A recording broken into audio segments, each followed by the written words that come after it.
Clue-nya adalah 1 bulan 1 tahun 12 hari. 1 tahun 12 bulan. Nah, 1 tahun 12 bulan. Ya. Oke. Bapak Kohari hari ini Simak ya. Bapak Kohari hari ini clue-nya boleh jawab buah-buahan ya. Bapak Kohari hari ini makan anggur. Nah, berarti Bapak Kohari makan apa di bulan 3? Apel. Boleh dong. Manggis. Lemon. Salah. Iya, manis ya, berani manis. Selanjutnya makan apa di bulan 1? Saya jeruk. Iya. Apa nih? Oke. Belum nyambung kan? Oke, selanjutnya ya. Makan apa di bulan 3? Oke, siap. Di bulan 3. Maka udah ya tadi. Oke. Ya, Betul, di bulan 4. Di bulan 4 Bapak Kohari makan apa? Apel. Oke, terima kasih. Oke, yang belum paham Makan apa di bulan 12? 12. Oke, Bapak Arya Duren. Selanjutnya makan apa di bulan 10? Iya, sejak jambu bulan apa? 10. Angal-angal. Buah ya. Angal-angal. Ada. Ya. Makan apa di bulan? kotak-kotak. Ya, betul. Iya.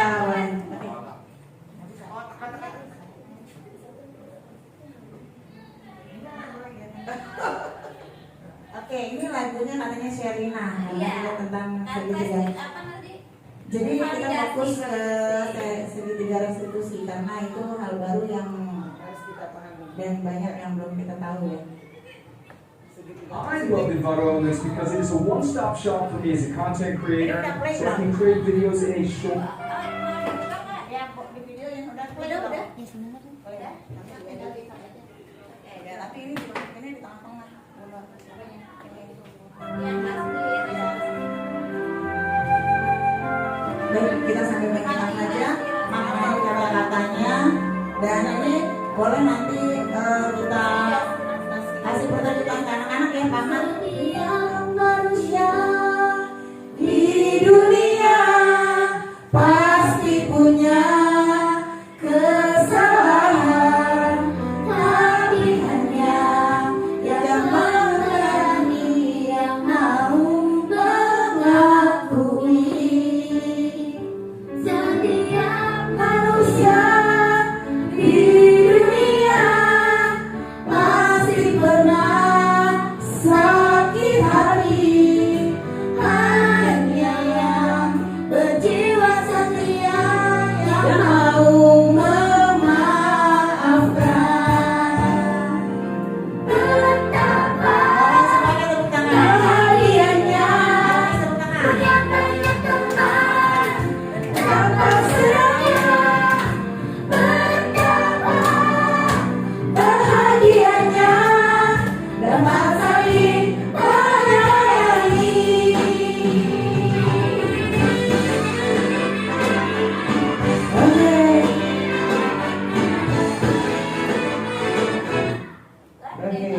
Oke, makasih. Ya, SBP-nya lumayan lah ya. Silakan Oke, kita bisa mulai. Bismillahirrahmanirrahim.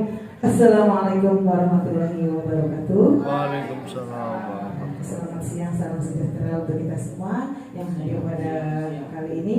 Semoga kita dibawa dalam lindungan Allah Subhanahu wa taala.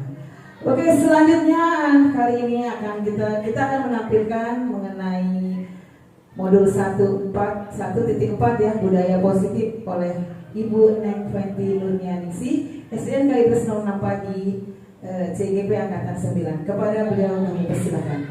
Oke, silakan.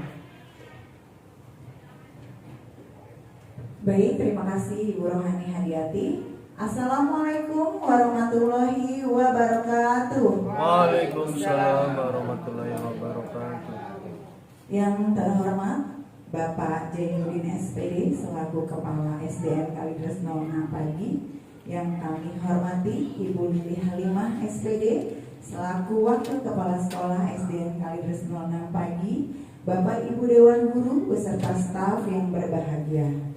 Pertama-tama, marilah kita panjatkan puji syukur kehadirat Allah Subhanahu wa Ta'ala, Tuhan yang Maha Esa. Karena pada kesempatan pada siang hari ini, di saat seharusnya Bapak Ibu istirahat, tetap semangat untuk menggunakan waktunya dalam acara diseminasi. Materinya adalah budaya positif. Semoga nanti apa yang disampaikan ini dapat bermanfaat bagi kita semua, dan khususnya bahwa nanti cara mengajar kita itu akan selalu berpihak kepada murid ya. Jadi tujuannya adalah pembelajaran berpihak pada murid, dan bahwa kita itu tugasnya adalah menuntun. Baiklah Bapak Ibu sekalian, terima kasih atas waktunya. Dan untuk yang pertama yaitu akan saya paparkan tentang budaya positif. Nah, budaya positif itu sebetulnya apa ya? Mungkin dari Bapak Ibu ini sebenarnya sudah menjalankan, cuman pengertiannya itu masih belum paham, simpang siur gitu. Baik, saya beri waktu kepada teman-teman semuanya untuk berkomentar tentang budaya positif ini apa ya?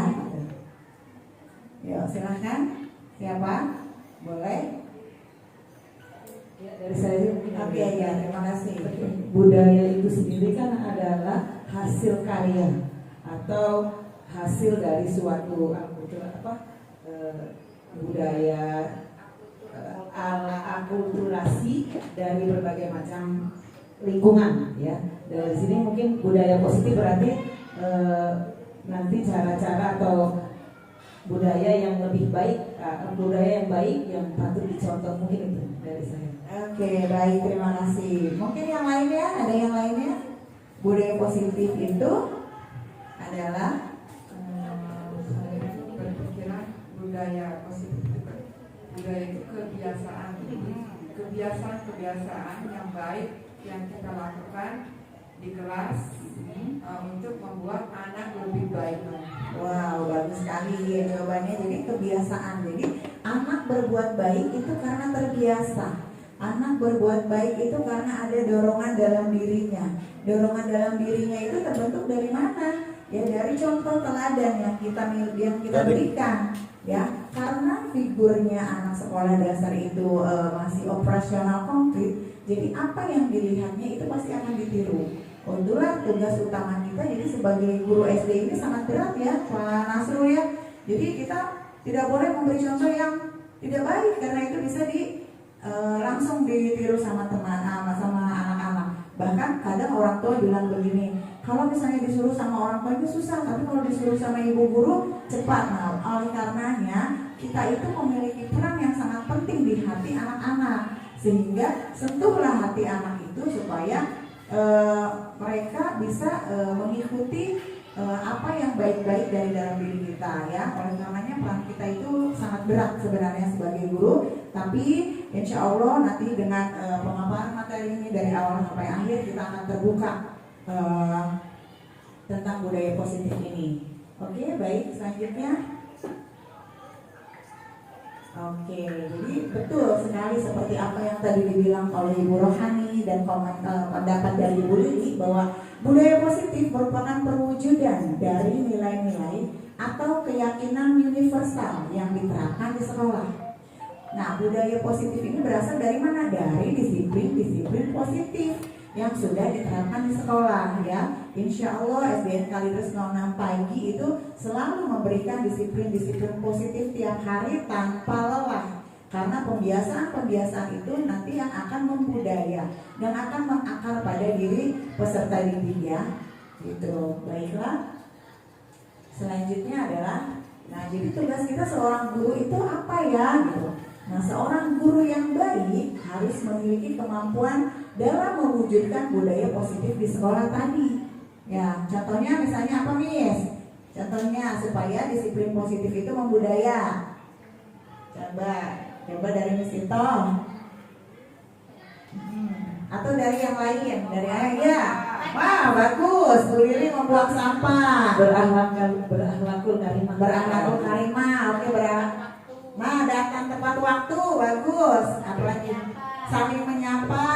Yang lain bawa bekal sehat. Kemudian selalu minta izin. minta izin jika ingin keluar gitu ya. Oke, bagus. Ada di kelas yang lainnya yang berbeda dari teman-teman? Mendengarkan siapapun yang berbicara. Nah, mendengarkan dari siapapun yang berbicara. Hal-hal seperti itu perlu kita latih terus. Karena pada dasarnya anak itu pasti ada yang disebut anak yang penurut, ada anak yang sedang-sedang. Nah, oleh karenanya jika pembiasaan itu kita lakukan terus-menerus di sekolah, akan muncul, akan timbul budaya positif sekolah itu nanti akan mudah ya. Sehingga budaya positif tersebut dapat dijalankan dengan menerapkan konsep-konsep inti ya, seperti disiplin positif, motivasi dan perilaku manusia, berkaitan dengan hukuman dan penghargaan, 5 posisi kontrol guru, keyakinan kelas atau sekolah, dan penerapan segitiga restitusi dalam penyelesaian masalahnya. Jadi budaya positif itu akan lahir dari disiplin positif. Disiplin positif itu berangkatnya dari mana? Dari motivasi dalam diri siswa. Motivasi dalam diri siswa itu lambat laun akan tumbuh. Gak apa-apa misalnya awalnya karena melihat temannya, atau awalnya karena suruhan ibu gurunya, berarti itu kan motivasinya dari luar. Tidak apa-apa dulu seperti itu, sehingga nanti jika pembiasaan itu kita lakukan, otomatis itu akan muncul dari dalam dirinya sendiri ya. Contohnya betul seperti tadi ilustrasinya, kalau kita naik motor gitu, ada yang mau pakai helm, ada yang enggak. Nah, kalau yang pakai helm itu berarti kan udah ada kesadaran dalam dirinya, bukan hanya sekedar mematuhi rambu lalu lintas, tetapi juga karena agar selamat ya. Awalnya mungkin motivasi ekstrinsiknya karena takut ditilang gitu ya. Nah, tapi lambat laun karena sudah terbiasa, motivasi dalam dirinya itu muncul karena nanti agar aman, agar selamat. Nah, itu motivasi dalam dirinya. Nah, disiplin positif ini penerapannya adalah kita mengajarkan bertanggung jawab, seperti yang tadi sudah Ibu Lili bilang, membuang sampah pada tempatnya ya nak, gitu. Nah, instruksi-instruksi seperti itu tidak hanya sekedar instruksi, tapi juga kita ada posternya di kelas. Kemudian kita kaitkan dengan permasalahan sehari-hari, bagaimana kalau tidak buang sampah di tempatnya, berarti kan nanti kelasnya kotor. Enak nggak kalau belajarnya kalau kelasnya kotor, ya kan? Terus nanti bagaimana kalau misalnya sampah ada di kolong, pasti jadi banyak. Jadi kita bisa mengaitkan semua itu dalam kehidupan nyata agar anak lebih paham ya.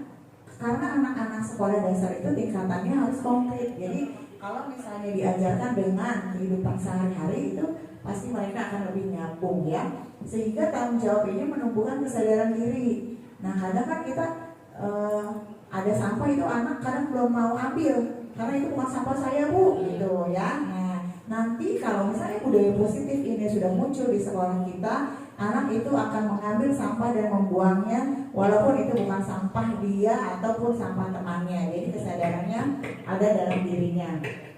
Sehingga artinya lebih ke arah disiplin diri ya, yang dapat mengontrol diri dalam melakukan segala tindakan. Untuk ke arah seperti ini memang perlu waktu, betul, perlu proses, tidak ada yang instan ya. Bisa jadi nanti mereka akan lebih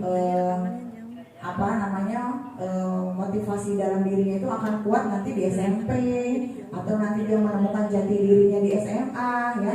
Tapi tidak apa-apa karena kita sudah memberi goresan. Pada saat di sekolah dasar kita sudah memberi goresan kepada anak-anak. Jadi tidak perlu khawatir Bapak Ibu bahwa jika kita di sekolah dasar ini memberi pondasi yang kuat kepada anak-anak, insya Allah anak-anak itu menjadi kuat di masa yang akan datang ya. Karena pada era digitalisasi ini tanggung jawab perlu ya. Anak-anak sudah lahirnya itu sudah berbarengan dengan dunia teknologi ya, sehingga anak-anak itu sudah diberikan kemudahan-kemudahan. Nah, sehingga tanggung jawab itu perlu agar anak-anak bisa bertanggung jawab terhadap gadgetnya, terhadap HP-nya, ya, supaya dia bisa bertanggung jawab mana nih yang lebih dipentingkan, main gamesnya atau belajarnya. Nah, mulai dari hal-hal yang kecil itu tetap kita harus lakukan terus kepada anak-anak. Nah, motivasi perilaku manusia, ya. Motivasi eksternal itu berarti motivasi yang datangnya dari luar. Jadi motivasinya belum dalam dirinya. Seperti apa sih motivasi eksternal itu? Untuk menghindari dari ketidaknyamanan atau hukuman. Jadi saya datang tepat waktu itu misalnya agar ya tidak dimarahin ibu guru gitu ya. Kemudian untuk mendapat imbalan atau penghargaan, ya. Makanya nanti kita cek nih penghargaan atau reward itu perlu atau tidak sih, ya, atau nanti kita lihat di belakang di slide berikutnya. Kemudian untuk menjadi orang yang mereka inginkan dan menghargai diri sendiri dengan nilai-nilai yang mereka percaya.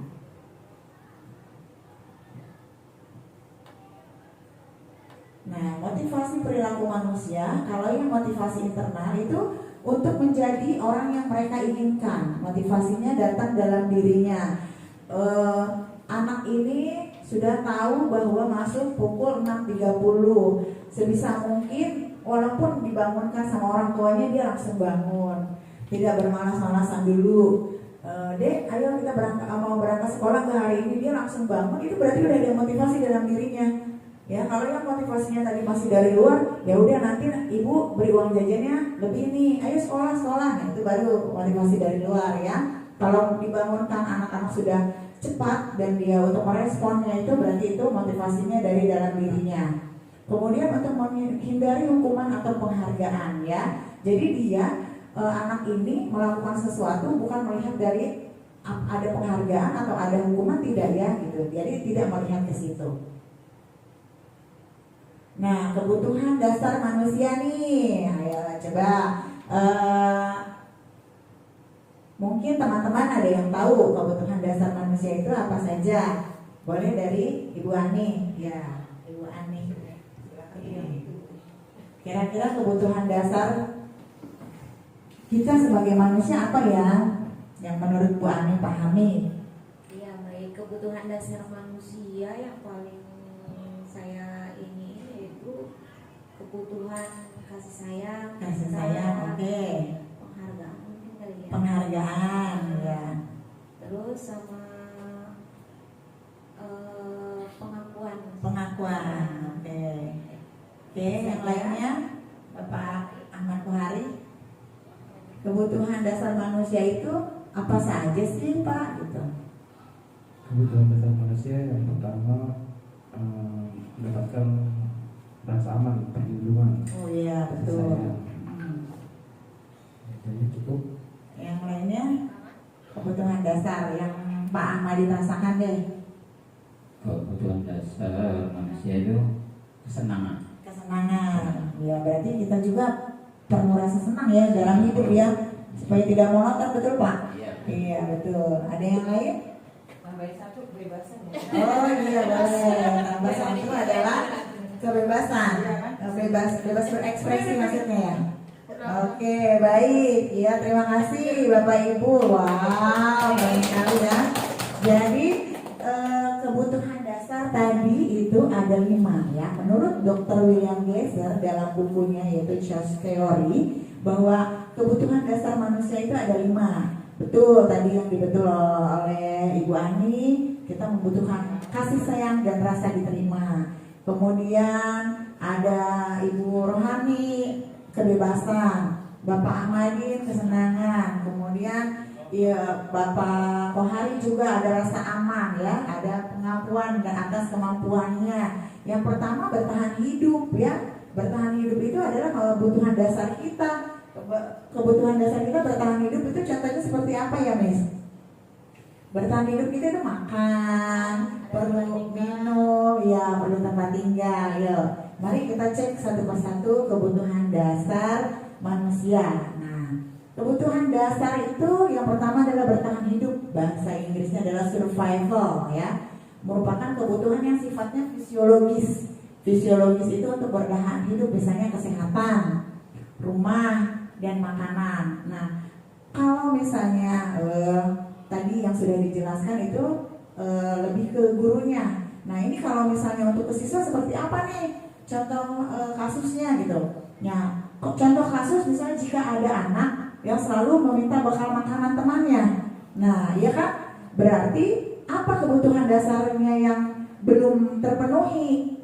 Nah, kebutuhan dasar yang belum terpenuhi adalah bertahan hidup. Mengapa? Karena dia lapar. Mungkin orang tuanya tidak memberi bekal makanan untuknya. Nah, adakah pengalaman dari Bapak Ibu terhadap contoh kasus dari siswanya seperti ini? Boleh berbagi. Misalnya ada anaknya yang suka ambil bekal temannya, ya? Ada, ya. Oke, baik. Ya, ini berdasarkan pengalaman. Jadi orang tuanya sudah berangkat kerja terlebih dahulu. Jadi dia tinggal sama neneknya. Nah, sementara dia hanya neneknya itu hanya masak nasi, katanya nanti beli mie-nya di sekolahan aja atau beli lauknya. Jadi dia ketika makan kan nggak boleh ke kantin, jadi hanya bawa nasi ya, mau nggak mau dia minta temennya itu hampir sering gitu. Jadi sudah ditegur juga si orang tuanya, namun ya karena ditegur sudah, tapi ya paling perjalanan waktunya ya besoknya begitu lagi ya, hanya ketika ditegur dia berubah gitu ya. Ada yang kejadian, memang kejadian gitu, jadi dari rumah hanya bawa nasi karena yang matang itu baru nasi gitu. Jadi selebihnya kadang dia juga minta teman gitu ya, sekali dua kali nggak apa-apa, namun kalau keseringan kan jadi mengganggu kan gitu. Akhirnya saya hubungi orang tuanya. Nah, akhirnya 1 minggu kemudian orang tuanya berubah tuh memberikan, tapi kelanjutannya itu kembali lagi seperti semula. Itu dia ada di kejadian di kelas saya ya. Terima kasih. Ya, oke, baik, terima kasih. Artinya siswa ini langkah konkretnya tadi Ibu sudah berkomunikasi ya dengan pihak orang tuanya. Mungkin ada yang mau berbagi dari Bapak Ibu lain bagaimana solusinya? Mungkin dari Ibu Lili Halimah. Solusi Bu Ana, solusi dari permasalahan yang tadi. Selain setelah berkomunikasi, apalagi nih? Biasanya kalau tadi kan komunikasi dengan orang tua Iya. Anak tidak terpenuhi ya kebutuhannya ya. Terus dia minta kepada teman-temannya. Jadi kalau boleh ini sih biasanya nih ya, kita sebagai guru ya, kalau melihat anak seperti itu kan nggak tega ya. Kadang-kadang kita kumpulin nih, kita lihat anak-anak nih, lirik matanya ada kan nih yang membawa bekal lebih. Biasanya kalau ibu sih biasanya, yuk kakak semuanya, kita lihat teman kita nih ada yang bawa nasi nih, tapi nggak ada lauknya nih. Gimana nih caranya nih biar teman kita sama-sama makan, kita sama-sama bisa berbagi. Ya, anak-anak kadang-kadang suka sendiri, Bu, saya telurnya kebanyakan nih, bagi ya. Ya silakan kakak, itu bagus. Jadi anak-anak pun kita kasih motivasi dengan tuh contoh ininya, yuk kita tepuk tangan dulu buat ini, karena dia mau berbagi pada temannya. Jadi semuanya tuh enak gitu loh. Jadi anak pun harus melakukan sesuatu dari hatinya, jangan kita paksakan. Jadi kita lempar, ayo siapa yang mau berbagi pada temannya, seperti itu Fenty biasanya. Oke, bagus, tepuk tangan dulu dong. Iya, baik sekali ya. Jadi ada solusi lain? Ada solusi lain dari Bapak Ibu yang lain? Oke, bagus. Jadi solusi yang pertama tadi karena Bu Rohani sebagai guru kelasnya memperhatikan dari latar belakang keluarganya ya, yakin dari latar belakang keluarganya sudah berkomunikasi sudah, itu juga merupakan langkah yang bagus ya. Nah, saran dari Ibu Guru kelas 4 nih, Bu Lili juga bagus sekali. Artinya itu mengajarkan kepada teman-temannya di kelas itu untuk sharing, berbagi dan caring dan peduli ya. Berarti menumbuhkan rasa empati ya Bu Lili ya, menumbuhkan rasa empati bahwa ada teman yang berlebihan, ada yang bercukupan, dan ada juga teman yang kekurangan. Bagaimana untuk mengcombine seperti semuanya itu supaya yang misalnya anak kebutuhan dasarnya emang untuk bertahan hidup masih tetap bisa bersekolah ya. Nah, tapi betul juga kita harus lihat juga latar belakangnya nih, bukan karena orang tuanya nggak mampu ya, ada yang orang tuanya nggak mampu tapi nggak memberi bekal. Nah itu nanti kita telusuri lagi ya. Kalau ini memang karena memang di rumahnya hanya ada nasi, bagus sekali ya. Itu contoh konkret yang di depan mata kita ya Bapak Ibu ya. Selanjutnya adalah kebutuhan yang kedua, yaitu kasih sayang dan rasa diterima. Nah kalau tadi itu berkaitannya dengan fisiologis itu tubuh kita. Nah kalau ini kebutuhan psikologis ya. Psikologis itu jiwa ya, jiwanya kita itu perlu apa Pak Amadin? Jiwa kita kasih sayang dan rasa diterima. Kalau kebutuhan dasar ini sudah terpenuhi pada siswa ataupun kita gurunya, jadi kita nggak cari kasih sayang di luar gitu ya, betul ya. Nah karena kasih sayangnya terpenuhi, iya betul. Nah rasa diterima yang tinggi ini ini disukai dan diterima oleh lingkungannya dengan baik. Nah contoh kasusnya seperti ini Bapak Ibu. Misalnya ketika seorang anak yang membuat masalah itu dia pengen dapat perhatian ya, biasanya Bapak Ibu guru laki-laki nih ya, mendapat perhatian dari temannya atau dari gurunya maupun orang tuanya. Maka kebutuhan dasar ini adalah kebutuhan dasar kasih sayang atau rasa diterima. Sehingga bagaimana nih solusinya kalau ada siswa yang seperti ini? Mungkin dari guru olahraga nih, mungkin dari guru olahraga ada pengalamannya. Biasanya guru olahraga adalah guru favorit untuk anak-anak siswa. Ya, sejuta umat. Kita bisa buka ya, suasananya lebih meriah lagi. Jadi sering di lapangan terjadi Bu, ada masing-masing kelas itu ada beberapa anak yang notabene kurang. Jadi ketika saya kelompokkan anak tersebut ke kelompok A menolak, tidak mau Pak, saya tidak mau sama si A. Saya kelompokkan dengan yang lain juga sama tidak mau. Nah jadi yaitu jadi tidak diterimanya di dalam satu kelas. Nah, itu maka dari itu saya lebih pendekatan kepada semua murid saya, bagaimana kita harus menerima dengan kondisi teman kita dan kita bisa bekerja sama dan tidak saling menyalahkan. Itu kunci yang saya terapkan ke anak-anak kita, karena salah satu dengan anak berbuat seperti itu sudah terindikasi membuli si anak yang kurang lah. Itu sih yang terjadi. Iya bagus sekali, tepuk tangan dong pengalamannya dari guru olahraga kita ya, dimana guru olahraga itu jumlah siswanya banyak 380 ya, semuanya sama. Bagaimana Bapak Ahmad Kohari, ada nggak kasusnya di kelas nih seperti kasus ini? Jadi anak itu caper karena ya itu kurang perhatiannya. Jadi kadang caper sama temannya, caper sama gurunya karena kebutuhan kasih sayang dan rasa diterima dia kurang. Mungkin Bapak Kohari bisa berbagi nih. Sepertinya ada kasus dari kelasnya. Untuk kelas 6 ya, kalau kelas 6 namanya gede balik. Puber. Ada tuh dari kelas 5 Pak Madin nyari perhatian ke kelas 6B. Jangan-jangan itu guru ya. Berarti kadang-kadang gantian 6B ke 5C gitu. Oh, ganti-gantian ya. Iya, betul sekali ya. Ternyata setelah kita sharing seperti ini banyak sekali benar permasalahan anak-anak yang kita tidak hanya sekedar menuntun ya, tetapi kita juga harus memperhatikan kebutuhan dasar ini. Nah sehingganya anak-anak tersebut itu jika tidak kita tangani dari sedari dini, takutnya salah langkah ya Bu ya. Benar. Nah, nggak nyadari kalau iya. Nah, iya.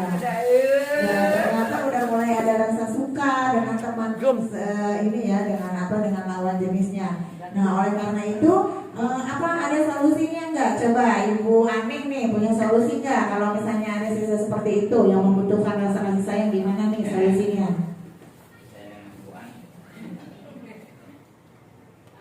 Untuk kasus yang mana nih? Boleh kasus 1, boleh kasus 2, boleh.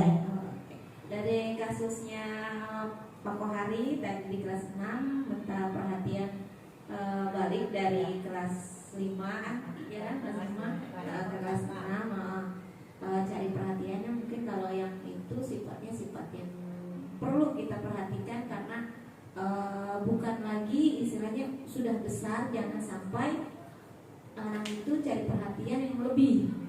Nah, bagaimana caranya? Satu, kita tanamkan nilai-nilai agama kepada diri dia, bahwa perhatian yang seperti ini boleh, tapi kalau kamu seperti melebihi nilai-nilai agama itu kamu harus hindari.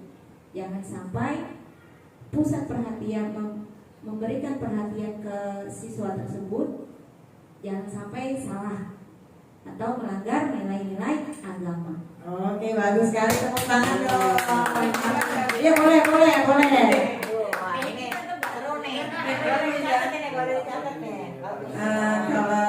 Kalau ibu sih biasanya nih ya, kalau melihat anak seperti itu, karena di kelas bule juga ada seperti itu, cuma menanamkan jaga diri, ya, nama baik sekolah dan nama keluarga. Terus boleh anak seperti itu nyari perhatian, tetapi di sisi lain, yuk kita bangun bukan hanya soal yang negatifnya saja dari sekolah, semangat untuk sekolah, karena kalau misalnya ada cem-ceman seperti itu kan dia lebih semangat sekolahnya. Pagi-pagi nih mau berangkat nih, rapi semuanya rapi, oke, tapi dibarengi juga dengan hasil prestasi yang bagus. Ya, cem-ceman itu apa, Bu? Itu cem-ceman buat anak. Iya, bagus sekali ya. Jadi banyak sekali nih masukan-masukan ya dari Bapak Ibu Dewan Guru, sangat positif sekali. Nah, oleh karenanya jika misalnya kita menghadapi si peserta didik kita yang sudah mulai puber ya, apalagi sekarang pubernya udah mulai ini ya, kelas 4 aja udah mulai puber ya. Nah, iya betul. Jadi boleh. Jadi tugas kita sangat betul. Jadi kita harus multitasking ya Pak Nasrul ya. Semua serba bisa ya Bapak Ibu Dewan Guru ini. Oke, baik. Kebetulan tadi saya ngisi kelasnya wilayah kelas 4 ya. Enggak, tuh anak kayaknya udah mulai puber kan, mau ganti baju olahraga kan. Anak laki keluar dong, aku mau ganti baju. Nah, udah ganti, selesai rapi ya, anak saya suruh keluar. Udah selesai, boleh kita masukkan dia udah. Terus dia ada nanya begini, Bu, antara suka dengan cinta itu ada nanya begini nih, boleh nggak sih katanya gitu. Ini kelas 4 SD loh, tapi saya kasih koplos ya, nggak apa-apa karena nanya kan. Kalau cinta sama pacaran atau gitu tuh bedanya apa? Itu ada yang menanyakan seperti itu. Itu berarti mereka sudah mengalami masa puber ya, kalau menurut saya ya. Terus saya jelaskan aja kalau cinta itu luas ya, cinta orang tua, cinta kepada Allah, cinta kepada. Nah, itu kepada teman itu kamu ya, kalau spesial itu namanya senang, suka, menyukai ya. Kalau cinta itu luas artinya ya. Nah, kamu itu di mana? Ya, saya senang Bu sama teman saya yang di pesantren, kata dia gitu. Nah, itu boleh enggak? Kata dia gitu.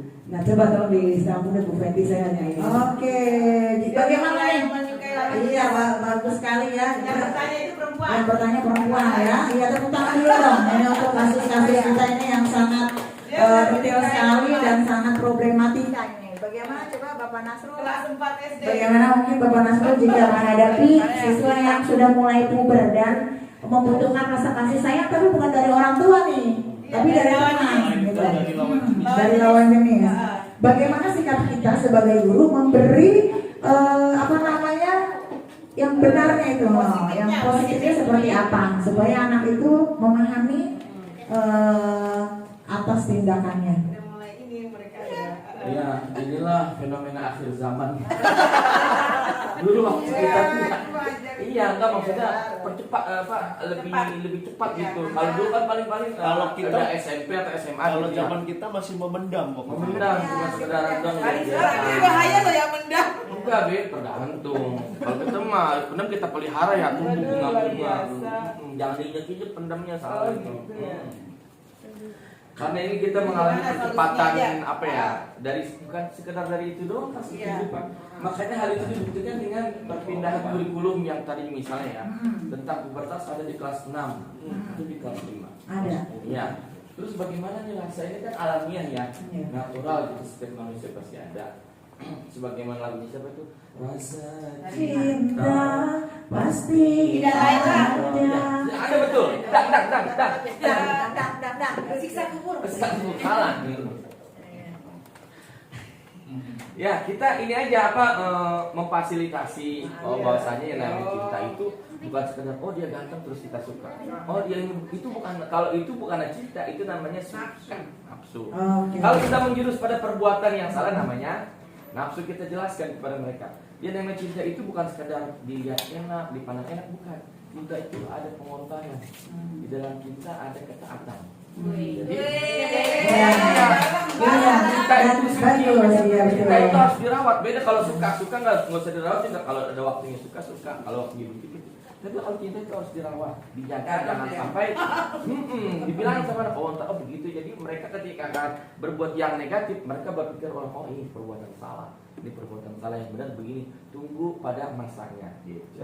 Oke, baik, terima kasih, masukannya bagus sekali ya. Jadi intinya kita sebagai guru, jika ada siswa peserta didik kita yang memang dia mencari perhatian dan itu adalah kebutuhan dasar kasih sayangnya yang masih kurang, berarti tugas kita tadi seperti Pak Nasrul bilang, memfasilitasi dan memberikan tetap arahan bahwa yang kalian rasakan sekarang itu masih tarafnya suka, karena itu manusiawi ya Pak Ustadz ya. Nah, tetap kita beri arahan dan bimbingan bahwa hal suka boleh tapi berlebihan tidak boleh. Betul seperti yang Ibu Lili bilang juga, misalnya itu untuk pemicu agar mereka semangat untuk belajarnya. Tapi ya tetap di dalam kontrol kita sebagai guru di kelas, kita tidak boleh lengah. Intinya kita tetap harus memiliki peran yang ganda, kesono kesini ya. Karena itu kita adalah pengawas, kita pemantaunya lebih dari CCTV ya. Semua organ tubuh kita bekerja, ya tangannya iya, ya kupingnya iya, ya matanya iya, ya kan, semuanya bekerja. Oke, baik, boleh dibantu Ibu untuk nextnya. Itu adalah untuk yang rasa kasih sayang. Untuk yang kebebasan nih, anak-anak juga butuh kebebasan, freedom yang tinggi, menginginkan pilihan. Nih ada nih contohnya, jadi dia sekolah tuh cuma pengen nyari kebebasan aja, nanti kita kupas lagi ya. Ya, karena nanti kita dikupas. Kenapa nih anak ini di sekolah kok nggak mau belajar tapi maunya bebas? Nah, contohnya seperti ini. Di sekolah dasar, ya ada anak selalu diberi bekal makanan dengan menu yang sama setiap hari oleh ibunya. Di sekolah dia membuat masalah dengan mengambil paksa bekas temannya. Mungkin dia ingin mengekspresikan dirinya karena dia ngerasa kayak kok ibunya monoton ya nasinya gitu. Ini baru contoh kasus 1 sih. Kadang ada kasus 2 juga. Mereka ingin cepat-cepat istirahat karena ingin ingin bebas gitu, ingin main bola dan sebagainya. Mungkin ada kasus atau di kelas lain nih, di kelas lain boleh kita berbagi sharing seperti apa jika ada kebutuhan dasar siswa dari elemen kebebasan ini belum tercapai. Mungkin tadi dari kelas ini sudah ya kasih sayang. Dari kelas yang lain mungkin ada yang mau sharing tentang kebebasan, kebutuhan dasar siswanya. Oke, yuk boleh. Oke, jadi saya punya siswa di mana dia itu sulit untuk memfokuskan perhatian untuk belajar, sukanya ibaratnya berlari ke sana ke sini, sudah diberi ibaratnya kesepakatannya seperti apa, yang baik seperti apa, namun dia tidak mengerjakannya gitu. Setelah ibaratnya ditelusuri, karena memang bentuknya mamanya ini di rumah itu hanya bentuknya setiap hari mengomel, ibaratnya ngomelin aja ke dia, marahin, duduk, jangan pergi-pergi ya, makan ini yang ada. Jadi semuanya hidup dia di rumah itu sudah diatur oleh orang tuanya, dimana saat dia berangkat sekolah, artinya dia nggak ada mamah nih di sekolah, dia ibaratnya di situ kayak wah ini saatnya aku untuk meluapkan apapun yang aku inginkan gitu. Karena kan ibaratnya di sekolah itu nggak ada guru yang seperti mamanya yang ngomel, yang membatasi pergerakan dia, itu nggak ada. Oke, baik, itu adalah kasusnya karena di rumahnya selalu sering diomelin dan kerja sesuatu harus yang monoton seperti itu ya. Bagaimana nih solusinya? Mungkin dari teman yang lain jika ada, ayo dari teman-teman yang lain solusinya. Ya, bagus. Jangan dulu, boleh, nggak apa-apa. Itu tadi kita simpan sebagai kasus pertama. Nanti boleh berbagi teman-teman yang lain, boleh. Mau ngomong apa nih? Mbak Tyler. Cek satu. Iya, kalau saya itu di kelas 5A ya yang nggak bisa saya tuh masih bingung ini anak bagaimana caranya untuk ini ya mengatasi dia azam. Itu setiap hari ya begitu, kan di sekolah sini dia udah banyak banget kebebasan ya, banyak apa sih ikut eskul ya, pokoknya udah tersalurkan deh hobinya dia. Tapi kok di kelas masih aja begitu, masih gundang-gundang, masih ya emang enggak saya larang dia sholawatan di kelas lagi belajar begitu aja berhenti. Sampai kan kemarin ada kasus tuh yang grupnya dia sampai ngebalikin apa ember-ember gayung-gayung terus dia iya grup itu ya itu dia seperti kayak eskul maras begitu. Itu sampai sekarang saya belum bisa mengatasi azam bener tuh yang ini susahnya gitu. Pernah sih saya panggil orang yang nggak dipanggil orang tua, tapi pas ibunya lagi jemput Ajeng saya bilang begitu, Ajeng tuh nggak fokus di kelas gitu ya, ini nggak bisa belajar benar gitu, maunya nggak bisa tenang nih, maunya begitu aja main gitu, usirin temannya gitu. Terus kata ibunya gini, kamu nih ya sama bapaknya langsung disebut hari Julfikar. Hari ya sama Haryanto.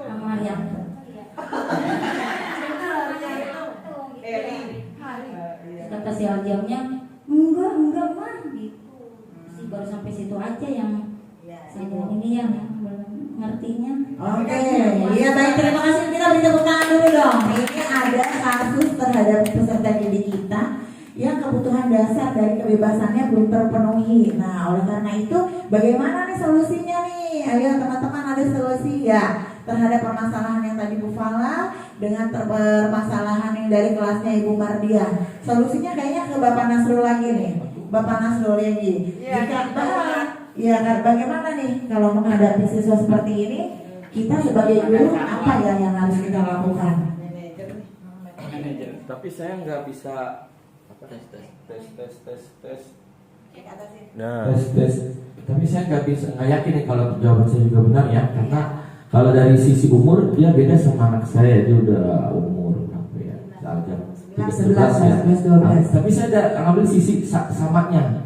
Kalau kata dokter Aisyah Dahlan, laki-laki itu sifatnya adalah pemain. Sampai kapan? Sampai dia wisuda sarjana 1 masih doyan main. Jadi otak-otak main. Yang kedua, karena main itu nggak bisa sendirian, Bu. Main itu harus ada temennya. Kesenangan, dia harus ada temen. Iya, harus ada temennya. Seperti yang Ibu bilang, nggak bisa dia dalam waktu 2 menit semenit, ya nggak bisa. Karena dia mana otaknya maunya bergerak kita kirinya. Jadi solusinya harus temannya. Kenapa dia bikin masalah di sekolah? Karena kan di rumah katanya tinggal sama siapa? Ibunya apa bapaknya? Nah sama ibunya, sama ibunya kan kawin lagi, sama bapak tirinya kan nggak cocok. Nah sama bapaknya udah sibuk main bola sendiri, nggak mau. Oke lah, misalnya begini, bapak aslinya ya, bapak katanya hobi bola. Apakah tiap Sabtu atau Minggu? Enggak, 1 jam 2 jam lah setiap minggu gitu kan. Seminggu sekali dia main bola. Nanti dari bapaknya itu kasih penguatan sambil setelah main bola. Ntar kalau di sekolah begini. Kalau sekolah kamu baik-baik saja, nanti kita main lagi. Soalnya kuncinya di bapak. Itu aja. Orang tuanya ya. Di bapak. Oke, baik. Ada yang mau menambahkan? Silakan. Terima kasih ya Pak Nasrul, sedikit jadi membuka pemikiran kita juga. Berarti kalau nggak apa-apa lompat ya, bukan ibu ya. Tadi kesenangan udah ya. Ini kasusnya ada kasus. Kalau saya dengarkan penjelasan Bu Mardia dan Pak Nasrul, itu berarti kita analisis kita sih nggak harus selalu benar, karena nggak bisa paten yang kita tangani itu kan manusia, jadi nggak bisa valid gitu. Berarti kebutuhan azam yang belum terpenuhi itu bukan dicinta, karena kan ibaratnya dia dengan keluarga yang baik, teman-teman azam itu juga yang penerima azam, yang mencintai azam, pujian juga banyak ke azam. Ibaratnya dari guru juga memuji, teman-temannya juga semuanya cinta gitu. Jadi mungkin kebutuhan dasar azam yang tidak terpenuhi adalah bersenang-senang, sehingga dia kurang bisa menata dirinya, memanage dirinya. Kapan dia harus bersenang-senang, kapan dia harus mengerem kebutuhan bersenang-senang dia gitu ya Mak. Nah, kebutuhan bersenang-senang setiap orang kan berbeda. Mungkin bagi saya bersenang-senang ibaratnya dengan scroll 5 menit itu udah cukup untuk saya. Nah bagi Alsa dia mungkin menurut dia kebutuhannya adalah bersenang-senang sepanjang hari gitu. Nah mungkin yang dibutuhkan sosok Alza adalah orang yang menjadi teladan atau inspirasi untuk dia bahwa oh bersenang-senang ini secukupnya, berbahagia itu ya, bahwa untuk berbahagia itu tidak harus dengan bersenang-senang di dalam semua kesempatan, tapi dengan kita serius, dengan kita fokus, ternyata kita bisa menemukan kebahagiaan meskipun kita tidak bersenang-senang gitu. Ibaratnya kalau mungkin tadi benar kalau balik ke situ ayahnya main bola, harusnya anaknya diajak main bola sehingga dia bisa bersenang-senang di rumah gitu. Nah itu karena dia dari bapaknya pikir anak mamanya biar mamanya tenang gitu kan yang ngurusin. Mungkin. Iya, berarti banyak faktor yang sebenarnya kita beri tepuk tangan dulu dong biar kita nggak ngantuk nih ya. Banyak sekali. Oke, baiklah. Artinya kita juga sekolah tetap memfasilitasi kalau bisa. Nanti dari sini apa nih tugas kita sebagai apa nih posisi kontrol kita sebagai guru yang ideal, nanti nyambung ke situ ya. Nanti solusinya ada di akhirnya ya Bu Mardia ya. Solusi dari ajang ini apa yang harus Bu Mardia lakukan itu nanti ada di slide berikutnya. Oke, sekarang kita kupas satu lagi dulu kebutuhan dasar selanjutnya. Setelah ini adalah pengakuan atas kemampuan ya, power. Contoh kasusnya jika ada anak yang merasa hebat setelah mengganggu temannya, jadi karena dia memiliki power, jadi dia merasanya hebat dan teman-teman lain menjadi takut. Bisa jadi satu anak ini bisa perannya banyak nih. Betul. Dia tadi kalau misalnya kasus yang ini, karena dia ngajak teman-temannya untuk mengganggu temannya. Nah ini ya power kebebasan ini. Oke, baiklah nanti kita kupas satu lagi karena sama ya tadi. Nah kebutuhan dasar yang kelima yaitu kesenangan. Kesenangan ini adalah mereka ingin bermain, kemudian senang-senang. Kadang dia ganggu temannya, kadang dia cuma iseng aja ngeledekin temannya. Yang penting ke temannya terganggu, sedih atau bagaimana, dia kayaknya ekspresinya senang gitu ya. Ngelihat temannya kesel itu dia senang gitu ya. Nah anak tersebut merasa jika ekspresi temannya saat kesel itu terlihat lucu, itu merupakan kesenangan buat dirinya ya. Itu adalah kebutuhan dasar manusia. Nah tadi kalau misalnya hal ini ada pada peserta didik kita, pasti kan setiap anak berbeda-beda tuh kebutuhan dasarnya. Oleh karenanya betul seperti Bu Fala bilang, kita analisis dulu nih. Nah jika ada salah satu dari mereka, dari kebutuhan dasar ini yang tidak terpenuhi, pasti akan mengganggu. Nah nanti perlakuannya pasti berbeda pada anak-anak didik kita. Oke, selanjutnya dari 5 kebutuhan dasar tadi, jika ada yang tidak terpenuhi, oleh karenanya inilah fungsi kita 5 posisi kontrol seorang guru ya. Yang pertama adalah penghukum, yang kedua adalah pembuat merasa bersalah, yang ketiga teman, yang keempat pemantau, yang kelima manajer. Yang ini dari Bapak Ibu tahu ya bagaimana sih posisi seorang guru itu kalau misalnya yang penghukum itu contohnya seperti apa ya? Bisa dicontohkan. Misalnya posisinya dia menghukum terus gitu. Ya ketika murid peserta didik salah ya kita langsung menghukum. Peserta didik salah langsung dihukum. Bentuk hukumannya seperti apa misalnya contohnya Pak Amin? Ya contohnya di ketika olahraga ya, tidak mengumpulkan tugas, lari, terlambat, lari. Ya. Pokoknya hukumannya disesuaikan dengan olahraga, lari, ketangkasan gitu ya, kerja ya. Betul. Itu adalah posisi gurunya sebagai penghukum. Jika anak melakukan kesalahan itu pasti diberikan hukuman. Ya, dan hukuman ini nggak relate dengan apa yang sudah kesalahannya dia ya. Nanti kita lihat lagi seperti apa idealnya ya diri kita sebagai seorang guru. Nah, kalau misalnya yang tadi yang teman dulu, yang teman contohnya apa? Ibu Fala nih punya pengalaman kalau teman. Oke, misalnya ya ada ejek-ejekan kan ya yang sering kata-kataan, terus dia cerita, ibu si Franti ngeledekin saya gitu.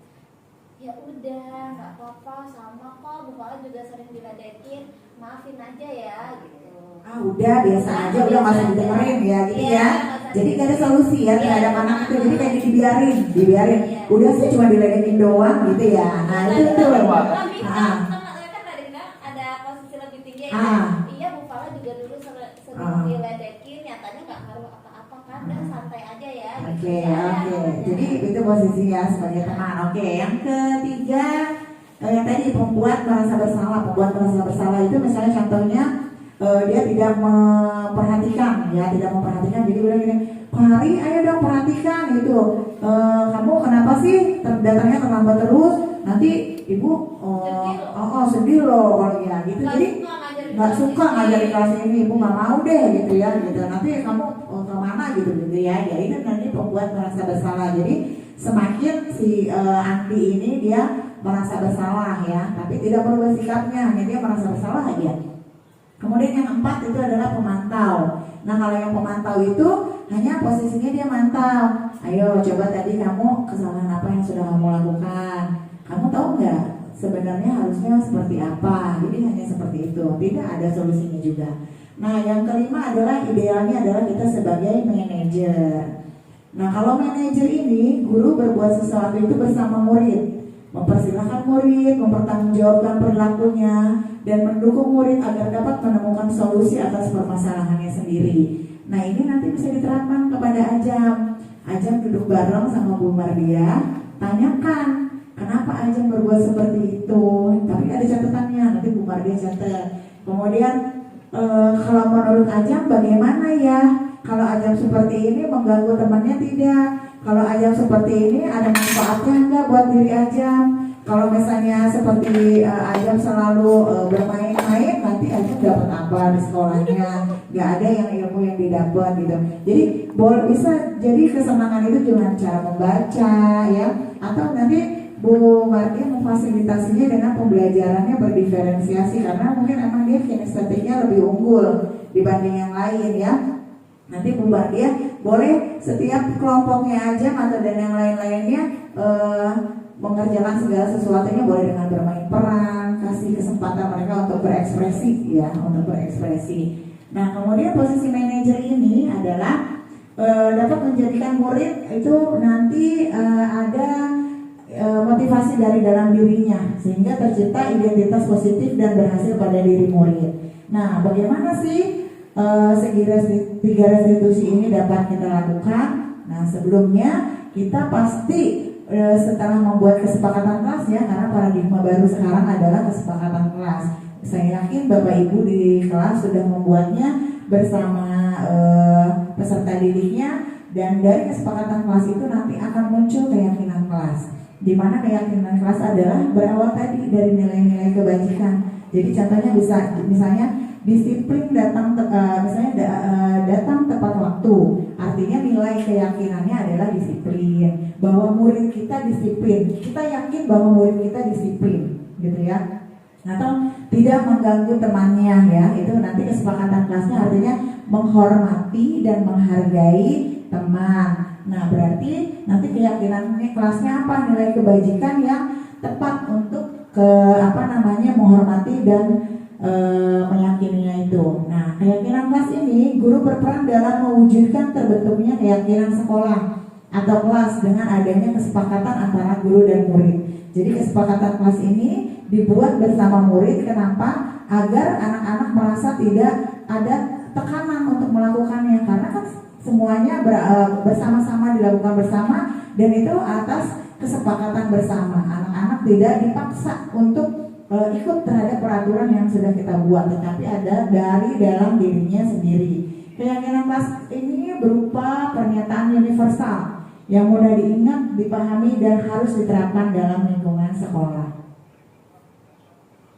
Nah, seperti yang sudah tadi, bahwa dari keyakinan kelas ini nanti kita akan melakukan segitiga restitusi. Segitiga restitusi ini dilakukan pada saat apa? Pada saat ada anak yang melakukan kesalahan, ada anak yang kurang disiplin, ada anak yang melanggar keyakinan kelasnya, kita lakukan ini. Dimana keyakinan segitiga restitusi ini tahapannya ada 3. Yang pertama, menstabilkan dulu. Jadi kalau misalnya anak lagi emosi, kita stabilin dulu. Kemudian validasi tindakan, baru kita nanya keyakinannya. Ya, contohnya seperti apa sih Contohnya nanti akan ada video tentang segitiga restitusi ya. Jadi guru berperan sebagai manajer menggunakan segitiga restitusi ini ada tahapannya adalah menstabilkan identitas, kemudian validasi tindakan yang salah dan menanyakan keyakinan.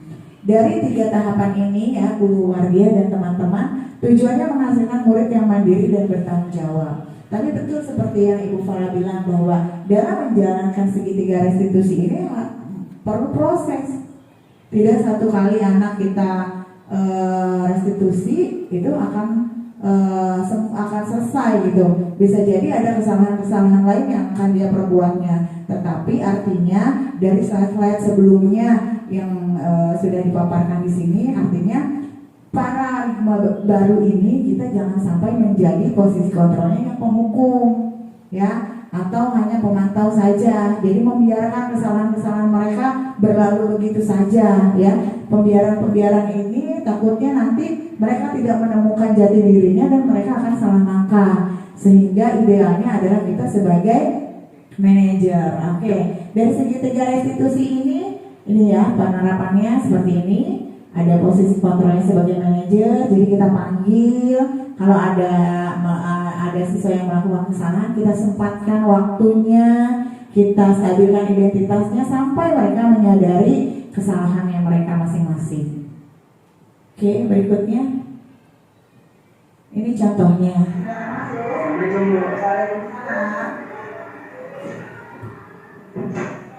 Silakan duduk dong.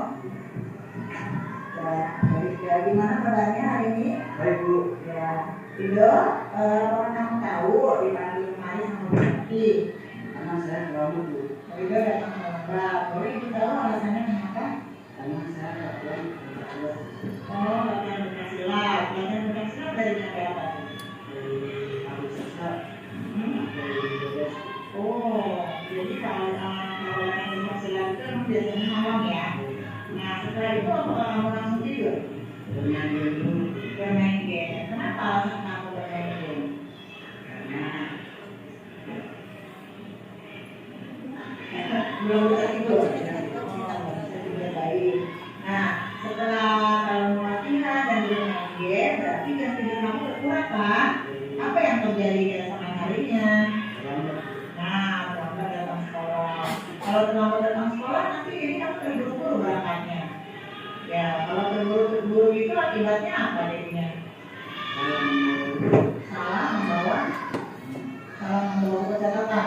Ya, salah membawa catatan. Dan kamu sampai di sekolah, setiba di sekolah, bagaimana keadaannya? Lemas, karena masih kurang tidur, jadi masih ngantuk.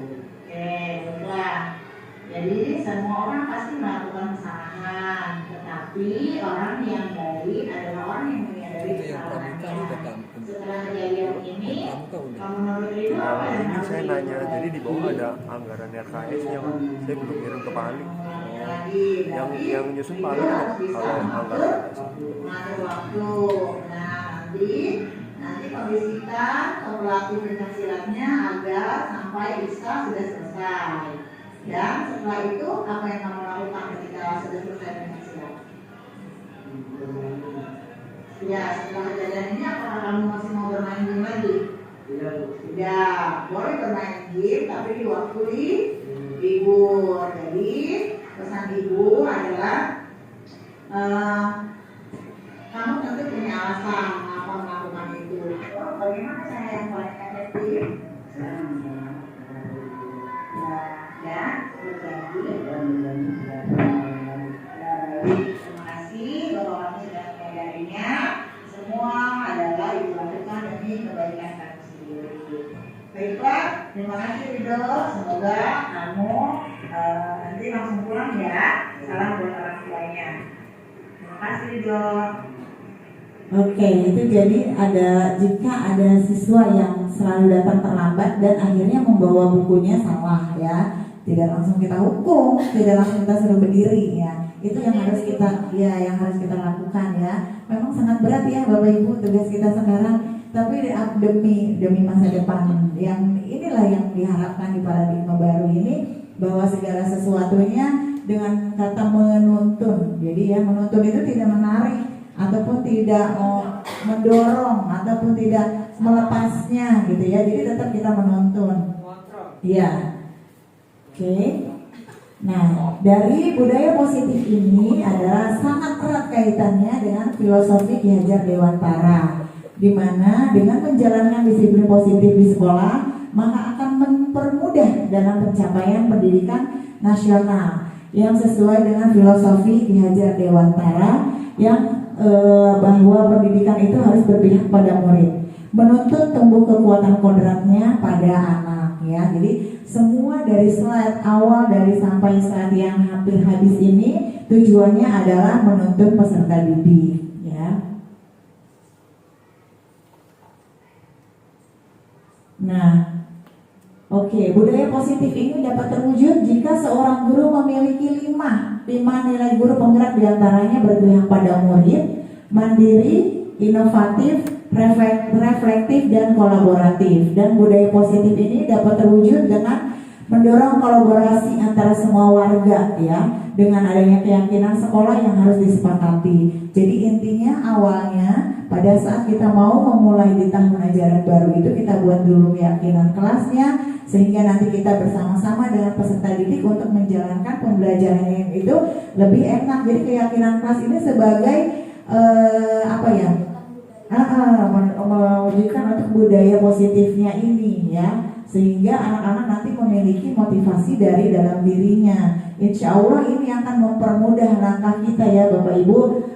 Dan ini juga perlu kolaborasi antara semua kita, guru, teman sejawat, mulai dari pimpinan sekolah sebagai manajemen, kemudian guru kita sebagai pelakunya, juga warga sekolah terutama orang tua murid ya Pak Nasrul ya. Ini tentu ada kolaborasi yang harus dilakukan secara bersama-sama. Oke, next. Nah, salah satu perubahan ini yang diinginkan adalah tentunya budaya positif agar diperoleh di sekolah yang nyaman, aman, menyenangkan, dan berpihak kepada murid. Next. Oke, salah satu perubahan yang diinginkan dengan visi yang budaya positif ini adalah sekolah aman dan yang menyenangkan ya, sudah tadi, sehingga kita harus membuat prakarsa perubahan ini sesuai filosofi Ki Hajar Dewantara sehingga terwujud profil pelajar Pancasila. Baiklah, terima kasih Bapak Ibu Dewan Guru. Sebelum saya tutup acara ini, mungkin saya ingin umpan balik dari Bapak Kepala Sekolah terhadap kegiatan ini saja dan apresiasi dari teman-teman. Satu kata, luar biasa.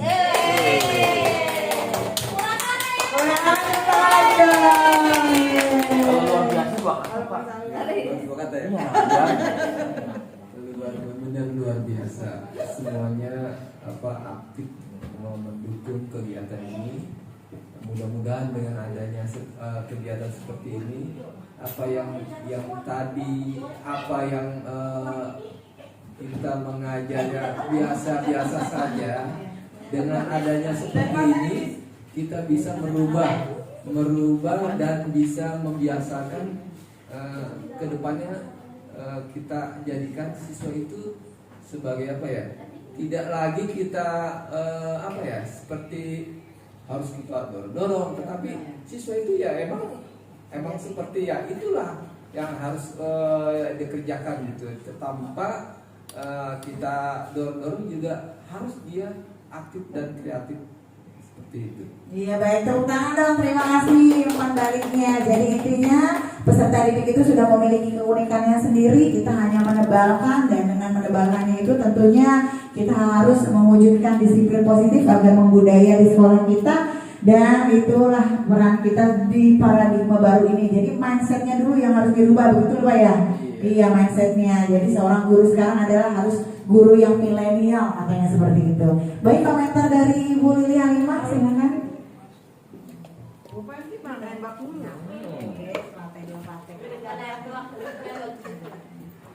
Terima kasih Bu Pati atas kesempatannya. Belum.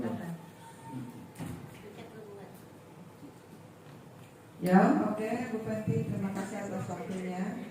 setelah kita dengarkan ya, kita langsung ini, ternyata banyak kok ya masalah-masalah yang ada di sekolah kita, dan banyak pula solusi dari guru-guru pada masalah-masalah yang kita hadapi. Intinya siswa itu ibaratnya seperti yang sering Bapak Ibu guru katakan, seperti kertas putih, ya. Jadi kita sebagai guru kadang ibu suka gini, menganggap anak-anak itu teman juga, karena kita harus masuk ke perkembangan dia. Jadi biar kita apa yang kita inginkan itu masuk ke dalam ini anak. Ya, jadi ada keterikatan lahir batin anak. Jadi kita tidak bisa menyalahkan kamu pasti salah, kamu apa yang nggak bisa. Karena kita harus menanyakan kenapa kamu begitu, apa yang harus kita lakukan gitu. Jadi biar kita mengenal, kadang-kadang dari kita ucapan kita, atau kadang kalau anak pagi ini kita usap aja kepalanya atau apanya, dia merasa apa terpanggil, ada motivasi. Oh ya, guru aku tuh sayang, guru aku ini seperti apa. Jadi image guru galak, image guru hukuman yang mengikat dia itu tidak ada. Nanti anak ibaratnya harus merasa senang ketika kita ada, dan merasa sedih ketika kita tidak ada di kelas. Oke, baik, super sekali, tepuk tangan dong. Iya, terima kasih. Ada yang lain mungkin dari perwakilan Ibu Guru, bagaimana kesan dan pesannya ini? Nanti semoga next berikutnya kalian yang berdiri di sini ya, dan saya akan bertugas menjadi videografi ya, video fotografi ya. Baiklah, karena ini juga waktunya sudah deadline, Bapak Ibu ada kepentingan lain, begitu pun saya. Yang pertama saya ucapkan adalah syukur dan terima kasih atas kehadiran Bapak Ibu, tentunya sih atas izin Bapak Zainuddin, kemudian juga Ibu Lili dan teman-teman semua yang memberikan support, dukungan. Saya tidak bisa membalas apa-apa, hanya Allah Subhanahu wa Ta'ala yang membalas atas semua kebaikan Bapak Ibu semuanya. Baiklah, demikian saja diseminasi pada kesempatan kali ini. Wabillahi taufiq wal hidayah. Wassalamualaikum warahmatullahi wabarakatuh.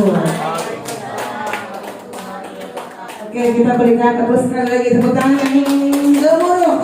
Ya, terima kasih kepada Ibu Feti yang telah memaparkan tadi diseminasi tentang budaya positif ya. Intinya siswa itu ibarat pensil yang belum diraut ya, kalau menurut saya. Jadi pensil itu kalau belum diraut tidak berguna untuk apapun, tapi ketika diraut ya itu bisa untuk menulis, berkarya dan lain-lain. Nah, itulah posisi kita di situ. Oke, terima kasih semuanya, semoga bermanfaat ya kali ini untuk generasi muda yang lain-lain nanti ya, semoga lebih maju lagi dan lebih berkembang lagi untuk bangsa ini dan generasi kita yang akan datang. Terima kasih. Ada nawaliyatuh hadirin.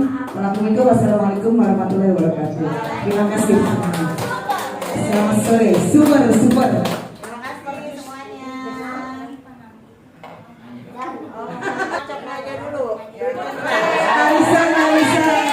Supaya yang belum dapat tidurnya tenang nih. Dan saya tidak akan mengulangi melanggar keyakinan kelas. Dan saya dan Firman sudah meminta maaf. Firman sudah memaafkan saya, dan saya sudah meminta maaf oleh Firman. Sekian dari saya. Wassalamualaikum warahmatullahi wabarakatuh. Assalamualaikum warahmatullahi wabarakatuh. Nama saya Ahmad Firmansyah dari kelas 6. Saya sekarang lebih lega karena sudah meminta maaf kepada Jakwan atas kejadian kemarin. Nah, Bu Fenti sudah mengajarkan saya tentang memaafkan. Saya sudah menyadari kesalahan saya sendiri juga, karena saya tidak bisa untuk dibuat bercanda. Sekian dari saya. Assalamualaikum warahmatullahi wabarakatuh.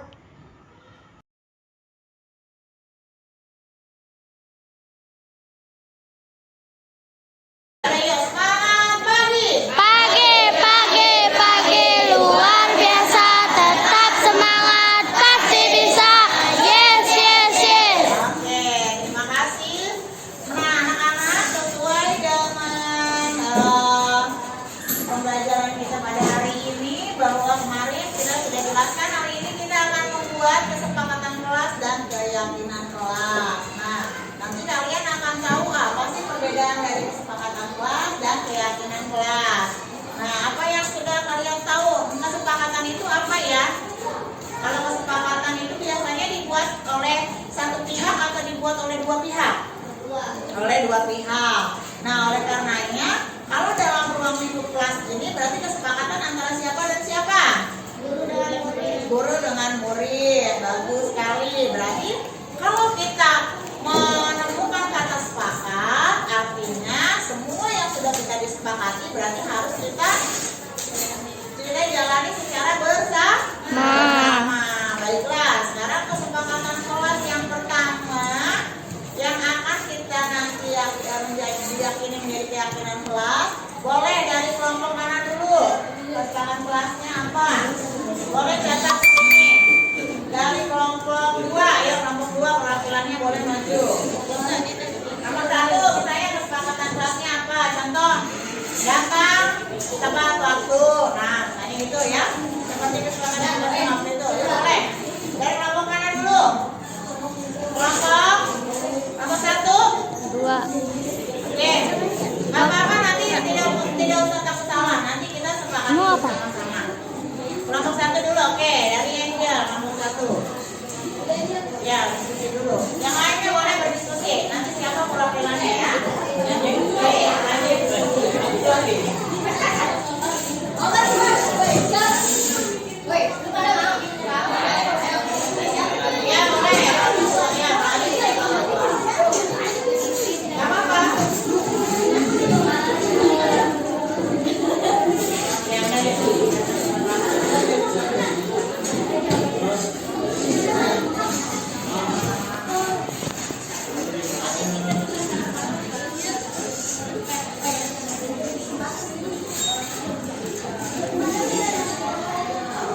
Sebanyak-banyaknya boleh.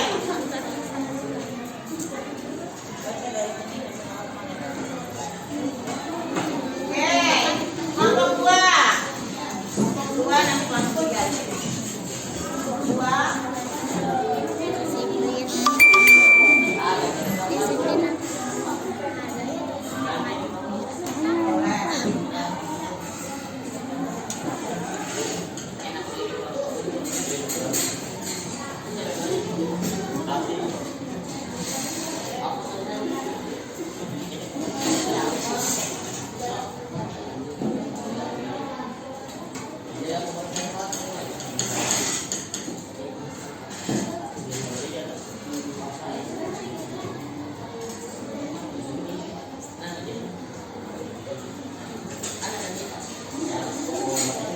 Oke, bagus. Kelompok 3.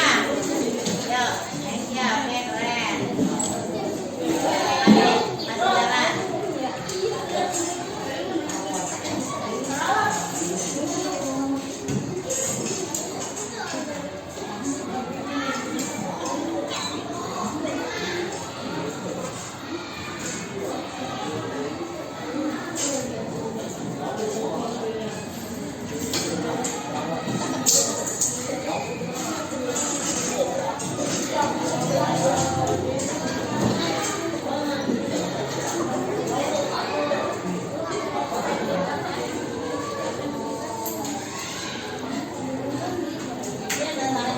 Oke, kelompok 4.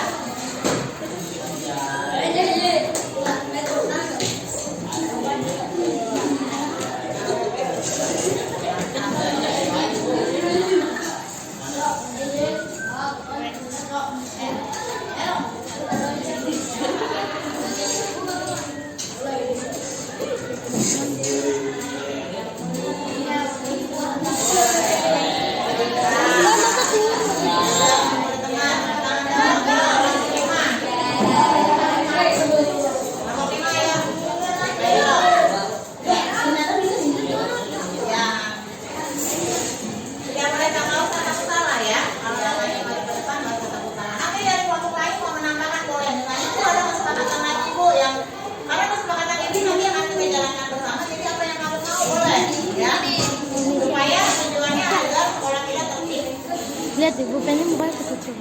Buat apa di? Oke, ada yang mau menambahkan dari kelompok lain?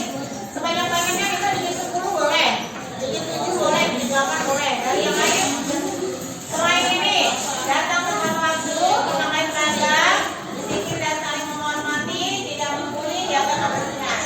Ada tambahan? Oke.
menghormati, saling menghargai dan menyayangi, jaga kebersihan kelas. Mau ditambahkan satu lagi?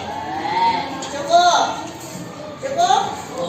Atau misalnya mendengarkan pada saat ada orang lain berbicara, boleh kita tambahkan? Boleh ya? Kita tambahkan mendengarkan? Boleh. Mendengarkan jika ada seseorang yang sedang berbicara. Artinya apa ini? Artinya kita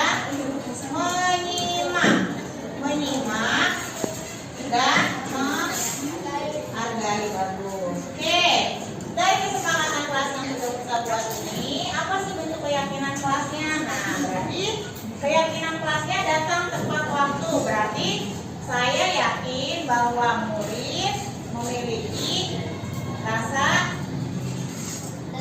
tanggung jawab dan disiplin. Tanggung jawab. Oke, karena dia udah tahu datang tepat waktu. Oke, yang kedua, mematuhi seragam serta atribut. Berarti murid tertib dan disiplin.